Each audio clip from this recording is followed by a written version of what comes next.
Halo, bertemu lagi dengan saya dengan Miss Adventa. Kali ini kita akan membahas kembali tentang topik fisika mengenai hukum Ohm dan hambatan jenis. Pelajaran kelas 9 SMP ya. Oke, sebelum saya akan menjelaskan lebih jauh tentang materi kita hari ini, jangan lupa untuk subscribe, like, dan share video ini kepada teman-teman kamu supaya lebih banyak lagi orang yang mengerti tentang topik kita hari ini. Ingat, subscribe itu gratis loh. Oke, untuk mempersingkat waktu, saya akan menjelaskan pertama mengenai topik hukum Ohm. Kemudian nanti saya akan jelaskan juga tentang hambatan jenis ya. Pertama, tentang hukum Ohm. Apa sih hukum Ohm itu? Sebelumnya kan kamu sudah paham ini mengenai tegangan ataupun beda potensial, kemudian yang mana yang kuat arus.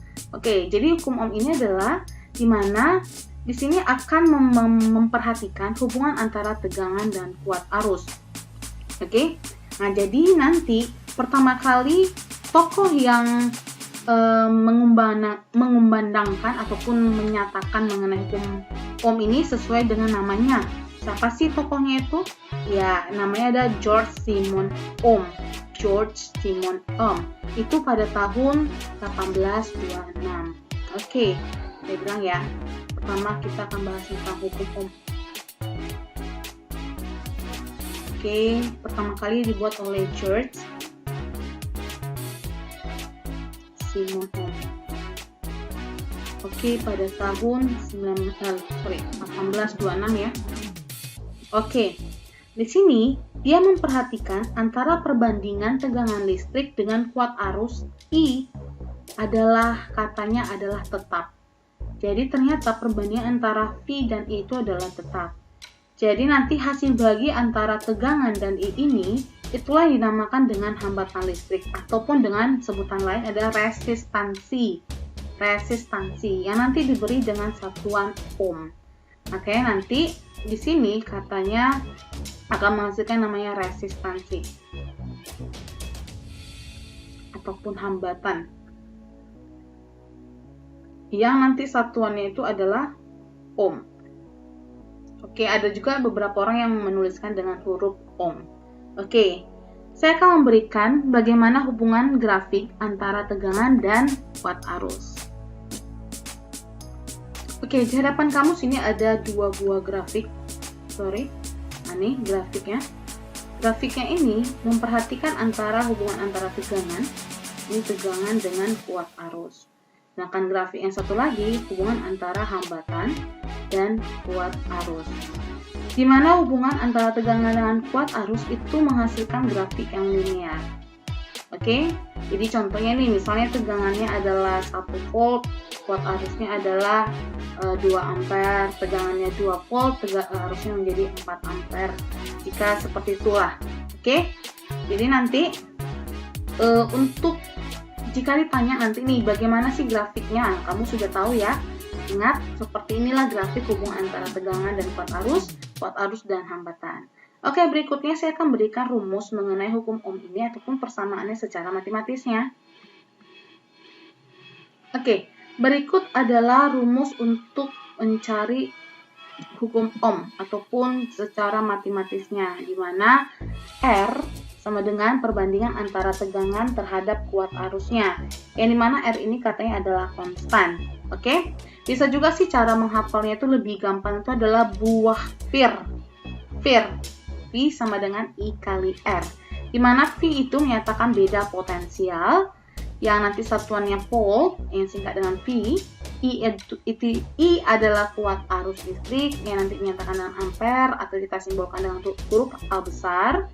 Kemudian ada R, resistor, R besar ya, resistansinya. Hambatan listrik yang dinyatakan nanti dengan ohm boleh, dan simbol ohm seperti ini juga boleh. Oke, jadi jangan lupa ya, ini adalah rumus yang paling umum di listrik. Jadi jangan pernah lupa mengenai rumus ini. Jika kamu lupa ini, kamu akan kesulitan untuk lanjut ke tahap berikutnya. Jadi pastikan kamu mengingat rumus ini ya. Oke, apa sih bunyi dari hukum Ohm ini? Oke, di sini saya sudah diberikan penjelasan.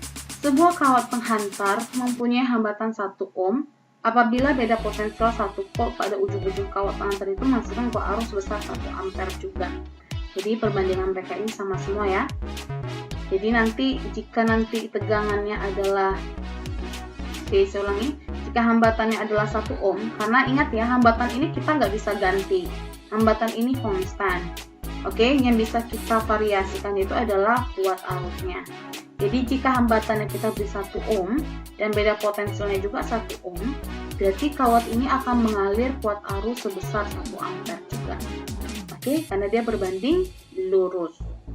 Oke, selanjutnya saya akan memberikan tentang gambar jenis-jenis ataupun macam-macam dari bentuk resistor. Resistor itu bendanya ya, kalau sifatnya itu kita sebut dengan resistansi. Oke, saya akan berikan gambarnya. Oke, berikut ini adalah beberapa gambar bentuk-bentuk dari sebuah resistor. Jika kamu bedah, ini ada sebuah alat elektronika. Jika kamu melihat di dalamnya, kamu akan menjumpai beberapa benda seperti ini. Yang mungkin paling sering kita lihat adalah resistor cincin, atau di sini adalah potensiometer, rheostat. Oke. Di sini, apa sih kegunaan dari resistor ini yang kita sebut dengan bahasa lain adalah penghambat. Jadi komponen listrik ini yang khusus dibuat untuk menghasilkan hambatan listrik ini, itu untuk pada sebuah rangkaian itu dinamakan penghambat atau resistor ya.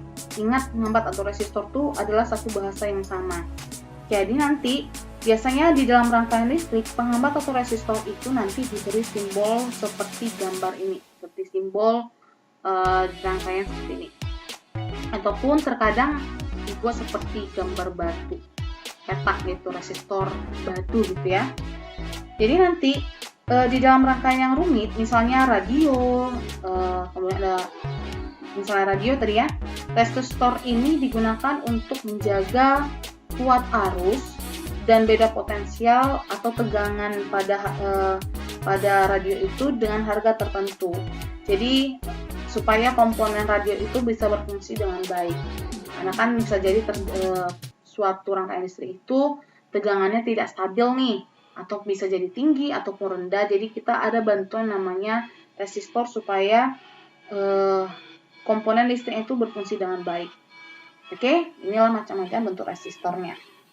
Oke, kemudian saya akan memberikan gambar juga bagaimana sih kita mengukur amperemeter, mengukur kuat arus dengan amperemeter, mengukur tegangan beda potensial dengan voltmeter dalam sebuah rangkaian listrik. Karena itu kita harus perlu tahu ya. Saya akan berikan gambarnya.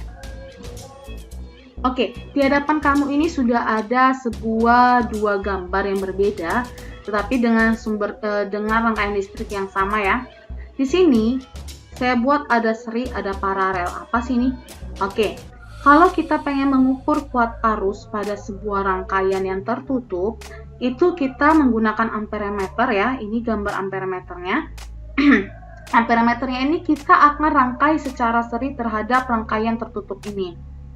Oke, kita akan rangkaian seri, kita akan buka open circuitnya ini sedikit. Kemudian kita akan arahkan sebuah kabel positif dan kabel negatif ini pada sebuah rangkaiannya. Sehingga kita dapat mengukur pada amperemeter ini berapa sih kuat arus yang mengalir pada sini atau besar I-nya.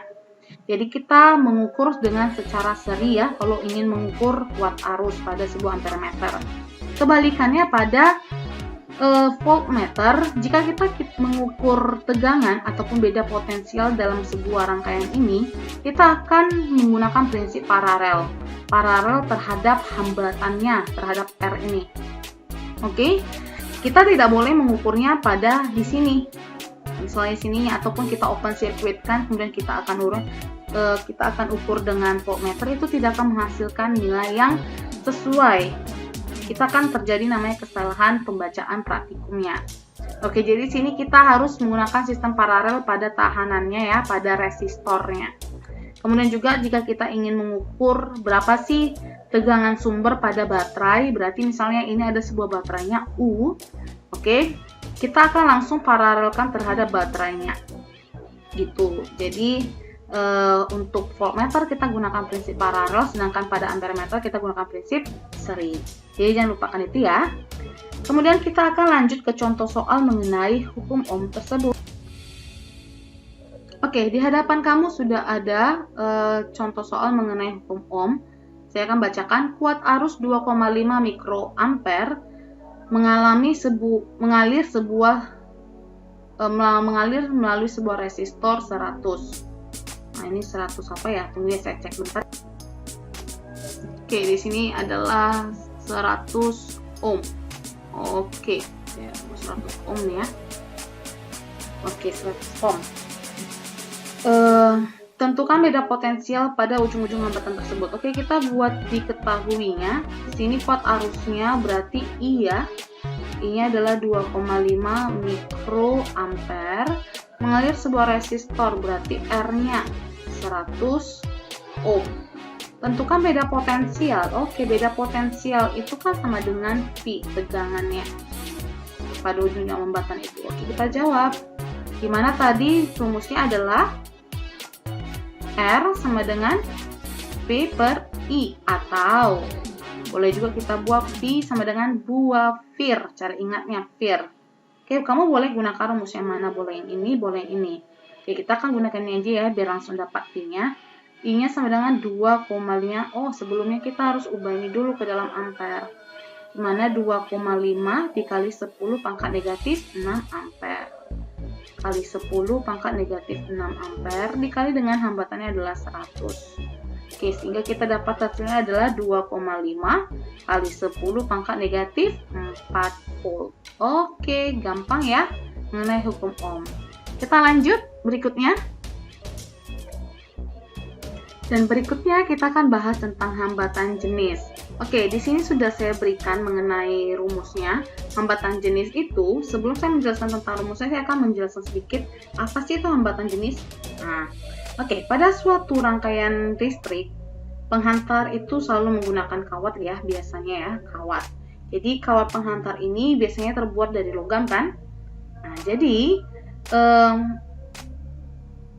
antara kawat ini, jenisnya kawat ini itu mempengaruhi besarnya arus listrik yang mengalir pada sebuah rangkaian listrik itu. Contohnya jika kamu gunakan perak atau tembaga yang biasa kita pakai ya dalam rangkaian listrik kita, akan berbeda-beda hasil pengukurannya, tergantung dari jenis bahan hambatan yang kita gunakan. Oke, di sini mungkin kamu bisa baca sendiri hambatan jenis mana yang paling besar dan hambatan jenis mana yang paling sering kita gunakan dalam sebuah rangkaian listrik. Biasanya kita gunakan dalam tembaga ya. Oke, rumusnya adalah R sama dengan Rho dikali dengan L per A. Di mana R itu adalah hambatan jenisnya, satuannya ohm, dan Rho ini adalah hambatan jenis kawatnya, yang dimana satuannya adalah Rho dikali dengan meter, sedangkan L-nya adalah panjang kawat meter, dan yang terakhir adalah A, itu adalah luas penampang kawat, yang satuannya adalah meter pangkat 2. Oke, rumus ini jangan dilupakan ya. Oke, kita akan lanjut ke dalam contoh soal supaya kamu lebih paham tentang penggunaan rumus dari hambatan jenis ini. Oke, saya akan membacakan contoh soal yang pertama mengenai hambatan jenis ini. Sutas kawat yang panjangnya 20 meter mempunyai luas penampang sebesar 0,25 mm pangkat 2. Jika hambatan jenis kawatnya 10 pangkat negatif 6 ohm meter, berapakah hambatan listrik kawat tersebut? Oke, kita akan buat diketahuinya dulu pertama-tama. Sutas kawat katanya panjangnya, berarti ini adalah L-nya ya, 20 meter. Mempunyai luas penampang sebesar, berarti kalau luas tadi adalah areanya, 0,25 mm pangkat 2. Jika hambatan jenis kawatnya, hambatan jenis tadi adalah Rho. Rho-nya sama dengan 10 pangkat negatif 6 ohm meter.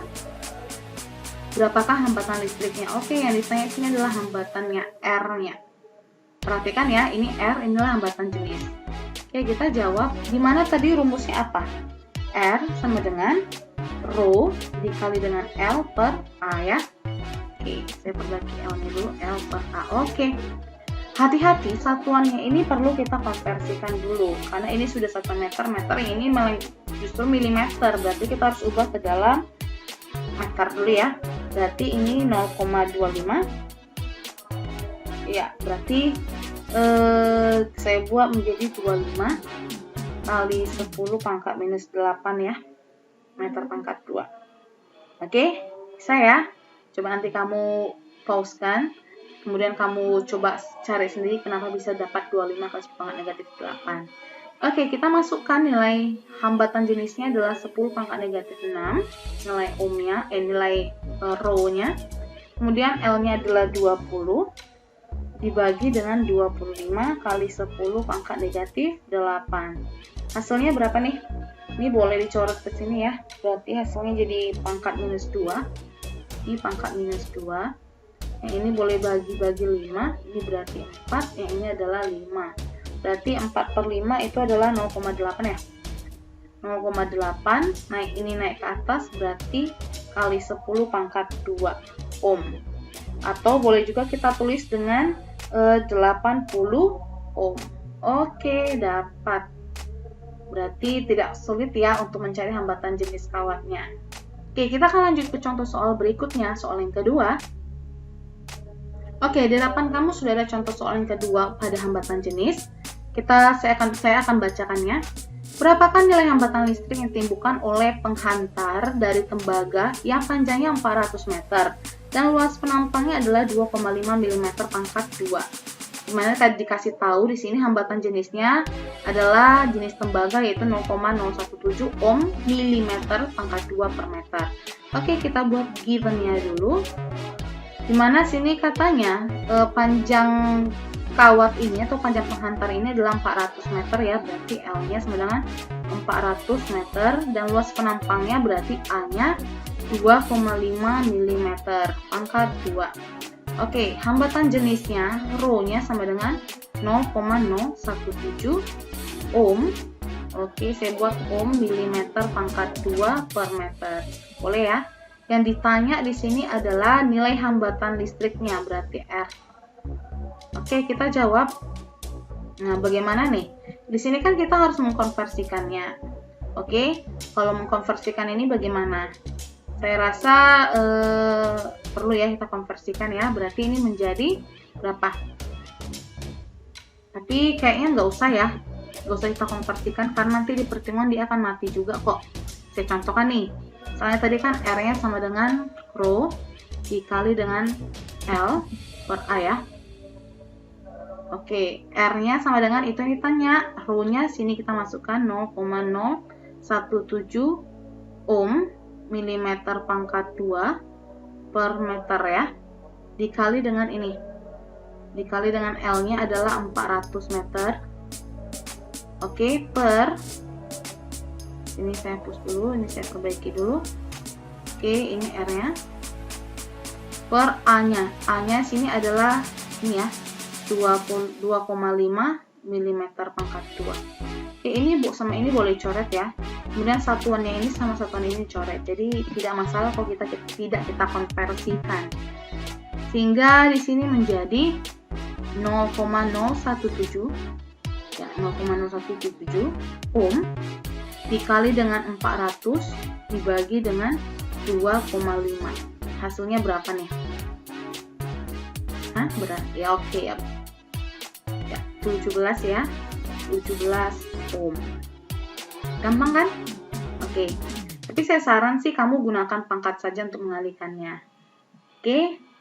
Tapi kali ini saya tidak pakai pangkat karena kayak angkanya masih muda ya, 400 short di sini berarti jadi hasilnya 1,7 dibagi dengan 1,7 dikali dengan 4 dibagi dengan 2,5. Hasilnya 17. Oke, sampai sini dulu topik kita mengenai hukum Ohm dan hambatan jenis. Saya rasa untuk menguji pemahaman kamu, saya akan memberikan tugas beberapa soal untuk kamu kerjakan. Ini ada 2 soal mengenai hukum Ohm kamu kerjakan. Oke. Jika nanti kamu tidak paham, saya akan memberikan video pembahasannya di berikutnya. Oke, jadi kamu harus coba dulu ya untuk menguji tingkat pemahaman kamu terhadap materi yang sudah saya jelaskan. Oke, untuk mengenai tugas yang kedua lagi nih, mengenai hambatan jenisnya saya akan berikan. Dan berikut juga tugas yang kedua mengenai hambatan jenis. Jadi totalnya ada 4 soal ya yang untuk kamu kerjakan untuk menguji tingkat pemahaman kamu terhadap topik kita hari ini. Oke, jangan lupa untuk subscribe, like, dan share video ini. Oke, Sampai jumpa di video berikutnya. Bye-bye.